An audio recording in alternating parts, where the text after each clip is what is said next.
शीला और उसका पति किशनपुर नाम के एक गांव में रहते थे। उनका घर रेलवे स्टेशन के पास ही था। शीला का पति रमेश रेलवे स्टेशन पर कुली का काम करता था।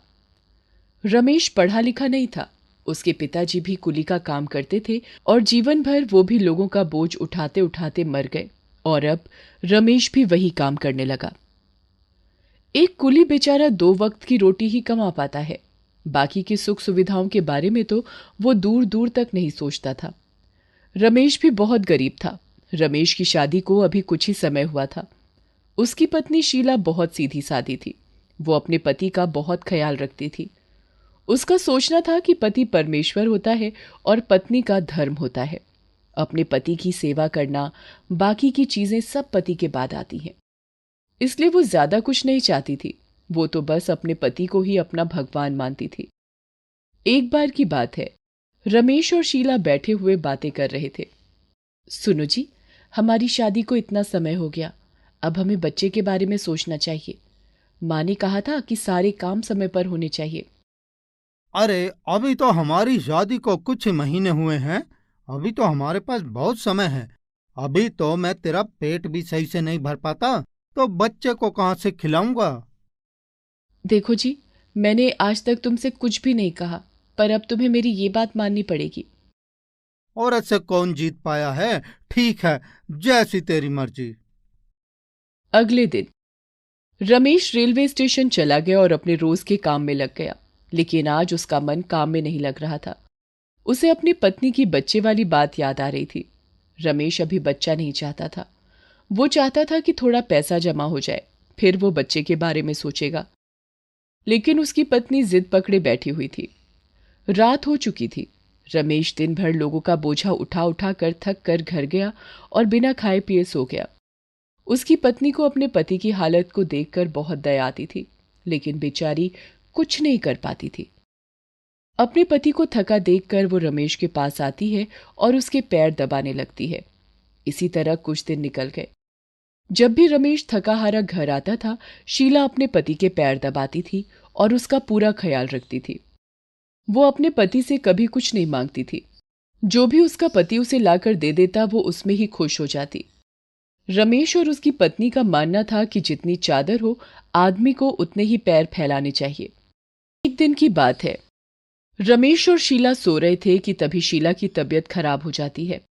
रमेश उसे पास के ही एक दवाखाने ले जाता है और उसे पता चलता है कि शीला मां बनने वाली है। दोनों बहुत खुश होते हैं और फिर कुछ महीनों बाद रमेश के घर बेटी पैदा हो जाती है। दोनों बहुत खुश होते हैं, लेकिन ये खुशी ज्यादा दिन तक नहीं रही। घर के खर्चे बढ़ने लगे। रमेश को दुगनी मेहनत करनी पड़ती थी। अब वो रात को भी देर से लौटने लगा और सुबह जल्दी चला जाता और दिन भर काम में लगा रहता था।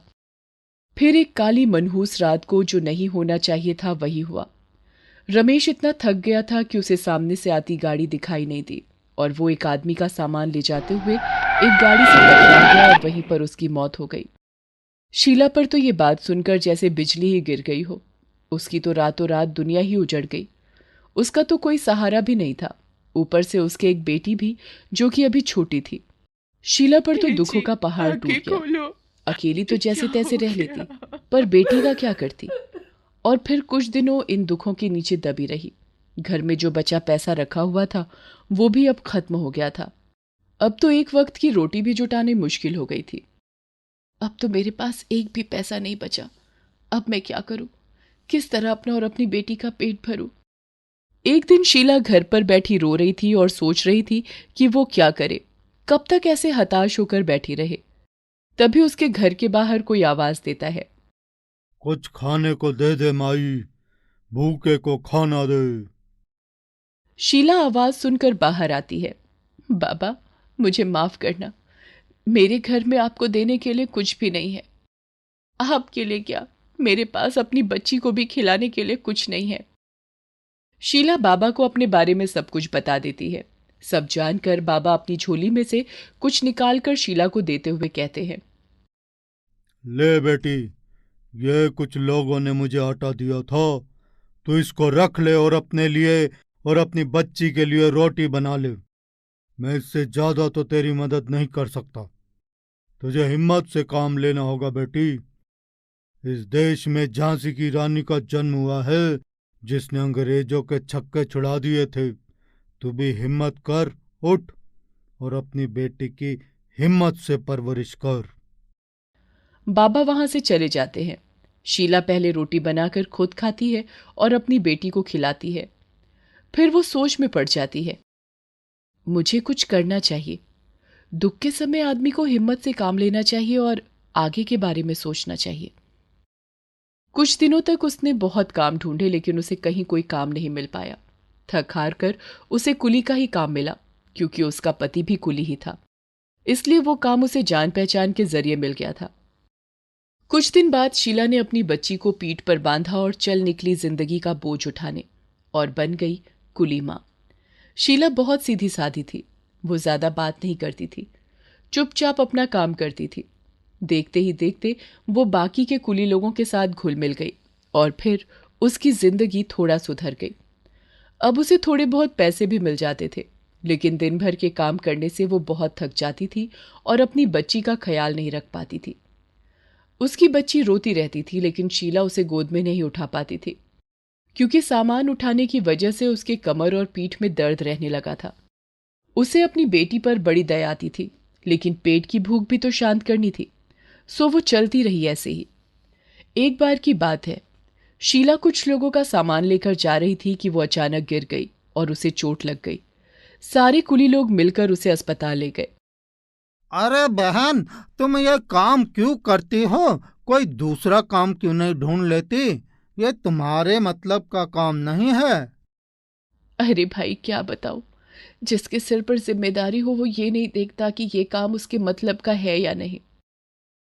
अरे तुम्हारी ऐसी भी क्या मजबूरी जो तुम ये सब कर रही हो? अब क्या बताऊं भाई, मेरे घर पर कोई कमाने वाला नहीं है। ऊपर से एक बेटी है। मेरा पति भी कुली था, उसकी ही नौकरी मुझे मिली है, और कोई काम नहीं मिल पाया तो सोचा क्यों ना ये काम ही कर लूं। पर तुम औरत होकर कैसे इतना भारी भारी सामान उठा लेती हो? अरे भाई, सामान का बोझ इतना भारी नहीं लगता जितना अकेले जिंदगी जीने का बोझ लगता है। हाँ, ये तो तुमने ठीक ही कहा। भगवान भी गरीबों की ही परीक्षा लेता है। सब ठीक हो जाएगा। और फिर वो कुली वहां से चला जाता है। अगले दिन शीला घर आ जाती है। उसकी बेटी पड़ोस में रमा काकी के पास थी। शीला को घर पर आते देखकर वो भी बेटी को लेकर शीला के पास आ जाती है। शीला अपनी बेटी को गले लगाकर रोने लगती है। रमा काकी कहती हैं, मत रो बेटी, सब ठीक हो जाएगा। कुछ दिनों बाद शीला ठीक हो जाती है और फिर से काम पर निकल जाती है।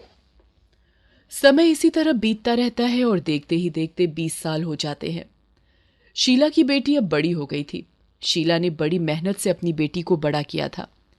शीला की बेटी भी बड़ी समझदार थी। वो अपनी माँ का बड़ा ख्याल रखती थी। अपनी कुली माँ की वजह से उसे बहुत से ताने सुनने पड़ते थे, लेकिन वो कभी इस बात का बुरा नहीं मानती थी।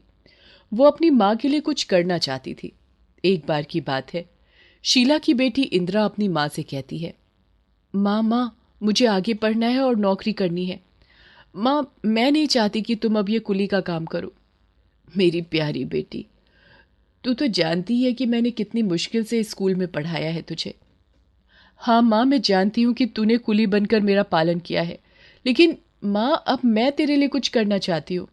अरे बेटी, अब तो तेरी शादी की उम्र हो गई है और मुझे तेरी शादी भी तो करनी है। वो सब छोड़ माँ, क्या तू नहीं चाहती कि तेरी बेटी एक अच्छा जीवन जिए? हाँ बेटी, मैं चाहती हूँ कि तू कुछ अच्छा करे, लेकिन हम गरीब क्या कर सकते हैं? तू देखना माँ, मैं क्या करती हूँ। बस तू थोड़े से पैसे दे दे जो तूने मेरी शादी के लिए जमा किए हैं। पर बेटी, परवर छोड़ माँ, तू ये देख कि कुली माँ की बेटी क्या करती है। फिर इंदिरा खूब पढ़ाई करती है। वो दिन के समय कुछ बच्चों को ट्यूशन पढ़ाती थी, जिससे उसका कुछ खर्चा चल जाता था, और रात के समय वो देर तक पढ़ाई करती रहती थी। बेटी इंदिरा, अब सो जा, आधी रात हो गई है। देख तो घड़ी में 2 बज गए हैं। बाकी का सुबह पढ़ लेना। कितनी मेहनत करेगी? माँ, मेरी ये मेहनत तेरी मेहनत के आगे कुछ भी नहीं है। मेरी आंखों के सामने वो सब कुछ दिख रहा है कि कैसे तुमने मुझे गोद में उठाकर लोगों का सामान उठाया है। बस माँ, कुछ और दिनों की बात है, फिर मैं तुझे राज करवाऊंगी माँ। शीला इंदिरा को गले से लगा लेती है और दोनों माँ बेटी रोने लगती हैं। देख तो कैसे काम करती है तू, मुझे भी रुला दिया। तो फिर तुम जाओ और जाकर सो जाओ, मैं बस थोड़ी देर में सो जाऊंगी। इंदिरा की रात दिन की मेहनत रंग लाती है और एक दिन की बात है, जब शीला रेलवे स्टेशन पर थी तभी वहां पर इंदिरा भागी भागी आती है और अपनी माँ के गले लग जाती है। माँ माँ, तेरी मेहनत रंग लाई। अरे क्या बात है, इतनी खुश क्यों है, कुछ मुझे भी बताएगी क्या? माँ, बात ही इतनी खुशी की है कि समझ नहीं आ रहा कि कैसे बताऊं। क्या तू शादी कर रही है बेटी? ओ माँ, तू भी बस, तेरी सुई भी बस शादी पर ही जाकर अटकती है। तभी वहां पर शंभू काका भी आ जाते हैं और शीला के पास आकर पूछते हैं, क्या बात है शीला भाभी, आज माँ बेटी बहुत गले मिल रही हैं। अरे भाई हमको भी तो बताओ क्या बात है। शंभू काका, मेरी रेलवे में नौकरी लग गई है, मैं अफसर बन गई हूँ रेलवे में। अरे ये तो बड़ी खुशी की बात है। शीला भाभी, तुम्हारी मेहनत आज सफल हो गई। तो इंदिरा बेटी, ये खबर भी क्या कोई इस तरह सुनाता है? अरे मिठाई तो लेकर आती। अरे काका, मिठाई नहीं, तुम सबको तो बढ़िया वाली पार्टी मिलेगी। इंदिरा अब नौकरी पर जाने लगी थी और पहली सैलरी मिलते ही उसने अपनी माँ के लिए कुछ नए कपड़े खरीदे और घर पहुंचकर अपनी माँ को देती है। उसकी माँ भी ये सब देखकर बहुत खुश होती है। बस माँ, अब दुख के दिन चले गए, अब तू सिर्फ आराम करेगी माँ, मैं तुझे अब और काम नहीं करने दूंगी। धीरे धीरे सब कुछ ठीक होने लगता है। शीला ने भी अपना कुली वाला काम छोड़ दिया था, अब वो घर पर बैठी आराम करती। तो देखा आपने, एक कुली माँ ने किस तरह इस जीवन को हिम्मत और साहस के साथ जिया।